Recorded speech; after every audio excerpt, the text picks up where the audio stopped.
We're back. We're back. So last week I posted something on my story about self trust. And the gist was that the inability to trust oneself is fundamentally delusional, meaning, oftentimes people that get into healing or people that go to a lot of therapy or, get on what they would call a healing journey, it can be very easy to start to find all sorts of justifications and rationalizations for why we don't trust ourselves. Maybe it's a childhood trauma that we experienced. Maybe it's some sort of abuse or a trauma of neglect, or that certain qualities weren't nurtured in us growing up. It could be a myriad of different reasons. And this video is not to say that those reasons aren't legitimate and that they're not things that genuinely need to be faced and dealt with and processed and transmuted through the body, through the emotional system, through the mind. But it is to say that if we merely stop at the step of recognition and don't actually see through the fundamental delusional nature of those stories, then we can very easily get caught in this trap of essentially rationalizing our own insecurities and rationalizing, giving ourselves reasons for why we aren't more confident or why we can't trust our own judgment or our own intuition.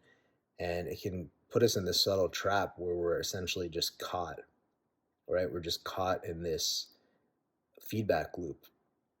And we can kind of get comfortable there. Like, it sounds counterintuitive. You would think, like, why would anybody feel comfortable feeling insecure? But there is a real comfort to our limitations. There's a comfort to feeling like, oh, well, I guess I'm just the way that I am because this happened to me or that happened to me. And again, it's not to say that those stories don't mean something. It's not to say that they don't matter. But the importance that we place on those stories is in and of itself yet another story. And that's the point of this video, is to show or transmit that whatever we place value on is a story. So at one level, at the deepest level, everything is actually completely empty of meaning until we put meaning to it, until we fill it with meaning. And we have, as humans, as natural beings, there's that saying, nature abhors a vacuum, right? So we as humans, we have a hard time feeling comfortable with the pure emptiness, the pure potentiality of existence.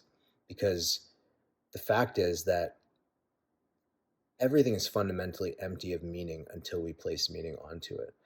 And so we can decide to place meaning onto the story that we can't trust ourselves, or we can decide to place meaning onto the story that we can trust ourselves and that we should listen to our intuitive voice. And that if we have a gut feeling about something, that's telling us that we should pay attention to that gut feeling about that thing. And that both of those are equally delusional in the sense that both of them are actually void of any fundamental meaning until we place meaning onto them. And so then it becomes a game of pick the delusion that is more skillful for your life. Is it more skillful for whatever it is that you want, your goals, what you're trying to achieve, or even just trying to be at peace here in this present moment without chasing anything? Is it more skillful to believe that you can't trust yourself? Or is it more skillful to believe that self-trust is baked into your very birthright as a human being? It's your very nature, and the only reason that you would ever feel like you can't trust yourself is because you're missing your very human nature due to a lack of awareness. Whether or not the latter that I just said is truer than the former is not the point, because how we ascertain something is true is a product of our experiences and our conditioning and is ultimately yet again another story. But the question is, which is more skillful? Alan Watts has an amazing quote where he says, if you can't trust yourself, how can you trust your mistrust of yourself? And I think that's just such a beautiful linguistic device that he uses to prove this point that I'm making right now, which is that either way, you are emotionally buying in to a story. And once we realize that everything is a product of the meaning we give it, and everything is a story, then we can start to skillfully choose, like a discerning shopper in the grocery aisle, skillfully choosing the most ripe, juicy, plump mangoes out of the bunch, which stories can aid us in living the life that we want. Thank you for watching this episode of Scary Sundays. I love you guys. Leave your comments, questions, thoughts below, and I'll see you next week.